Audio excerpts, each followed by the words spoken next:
leaders Serge Dancer and Robert Paisley took another 3 seconds off Hubig and Judd, while Johnny Gemmell and Peter Marsh took their second stage victory.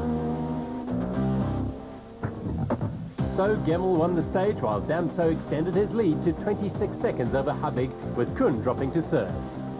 Stage 14 was just over 20 kilometres long and included a rerun of stages 6 and 7, but in the opposite direction. Damso pretty much had it in the bag by now, with the attention turning to the battle for second overall. Jean-Pierre Damso and Cobus Frey, still well outside the top 10, were still putting up some respectable times in their laborious climb up the order. Jürgen Fecken and Thierry Aris were beginning to look good for a podium finish and were still pushing hard. They were hoping to haul in teammates Kuhn and Hodgson for third position. Into left 7 opens. 100 right 9 into left 9 over up.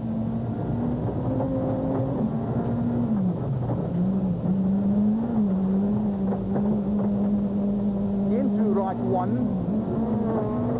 And hairpin right dip.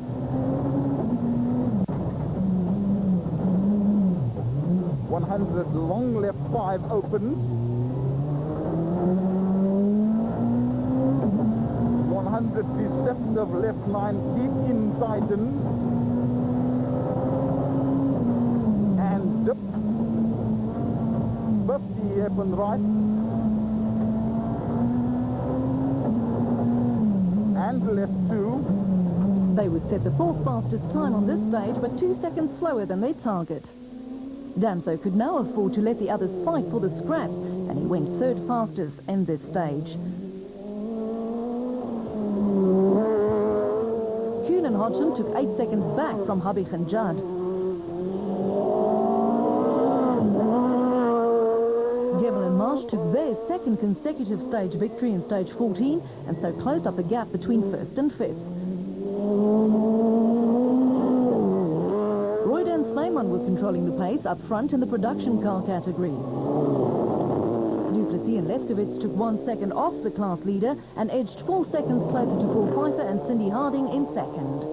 Ryan van Heerden, however, was still looking threatening, and they took their second consecutive and fourth class stage win in total. So Gemmell took that stage win, while Damso now led Kuhn by 31 seconds, with Hubig 2 seconds further back. Stage 15 was the penultimate stage in this year's Volkswagen Rally, and the final one on gravel, a repeat of the oval track stage from earlier. At just over 8 kilometres, it could well produce a sting in the tail. Jean-Pierre Damso and Cobus Frey, now 12th overall. Let's join our rally leaders and potential winners, Serge Damso and Robert Paisley, in the cockpit. Go left 9 over gate. Go out.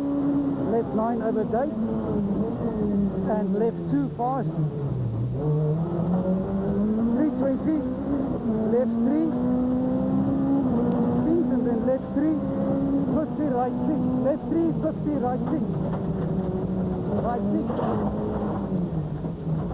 80, crest mid into left 2, crest mid into left 2, left 2 into right 5, over dip.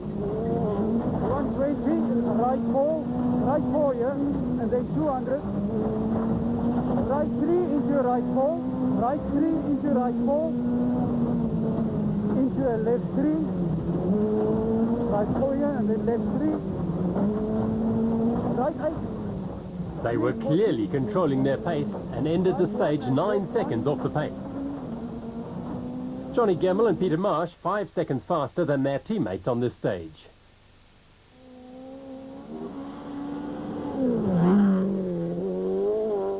Enzo Kuhn and Guy Hodgson concerned about their second place.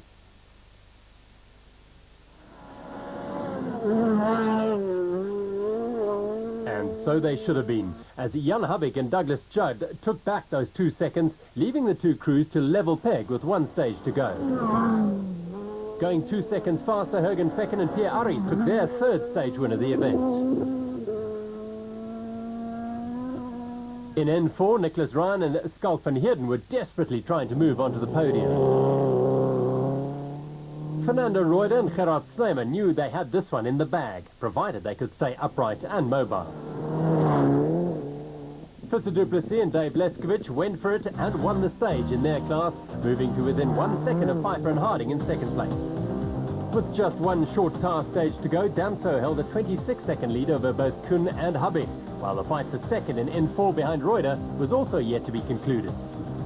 The final stage on this year's Volkswagen Rally, the always popular Kings Beach stage on tarmac, over just more than a kilometre. As we said before, a rally normally doesn't get won on a stage like this, but it can easily be lost. A festive atmosphere with lots to see and do for the spectators before the action begins. What a beautiful collection of fine cars. The crowd was excited when the cars took to the stage, perhaps tinged with a little sadness amongst the majority that their home team wasn't going to pull off the win. Always a crowd favourite, Gugu Zulu, along with Carl Peskin, would celebrate their fourth-class win out of 5 rallies held so far this season. Also celebrating for bringing the car home, new Class N2 champions Etienne de Toy and Patrick Vermaak from the Western Cape, taking their 5th successive class victory this season. Their strategy was just to finish after 3 consecutive non-finishes, but Mohamed Musa and Henry Dearlove did far better by taking the N2 victory, their 2nd of the season. Craig Trott and Carolyn Swan took their 3rd Class A6 victory of the season and should be well set to clinch the title. Their winning margin was some 6 minutes. Also, an uncatchable in their title chase now, taking their 5th successive A7 victory, Mark Ronier and Chris Birkin. Fisher du Plessis and Dave Leskovich shared the overall stage victory and took 2nd in N4 by 5 seconds, but nobody could touch Fernando Reuter and Gerard Snyman, who took their 2nd production car win of the season. We were fast asleep, obviously, yesterday. I don't know why not. We just woke up this morning and we were a lot quicker. In some of the stages, we've taken more than a second ahead of our own times. We were just much more committed. It was great, and you know, we dominated it today, the whole day, in the middle of the road, and you know, kept them coming. That's in the second, so it was good. It's very good. I think we won just about everyone, and it was fine. It was very good.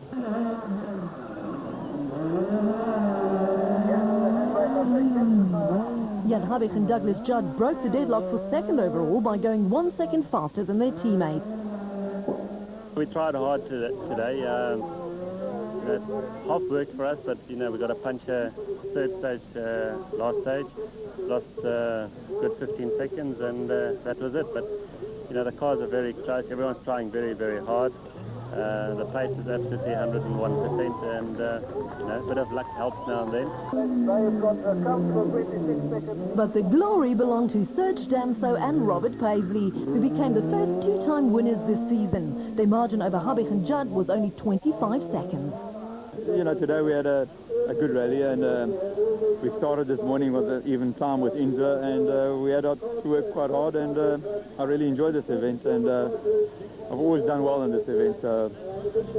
Unfortunately, it's a full-time event, but it's nice winning it. The final stage win was shared between du Plessis and Habig, while Damso's winning margin and the closely fought battle at the top of the overall standings was a testament to the competitiveness of rallying in South Africa these days. In fact, only 34 seconds covered the top 5 teams. Equally tight, the battle in N4 saw a winning margin of less than half a minute.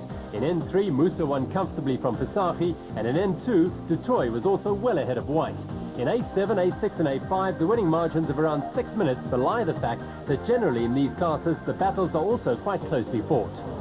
The celebrations on the podium by winners Damso and Paisley not only reflected their joy at winning their opposition's home event, but also that it had extended their lead in the championship. But you know what? The season is far from over.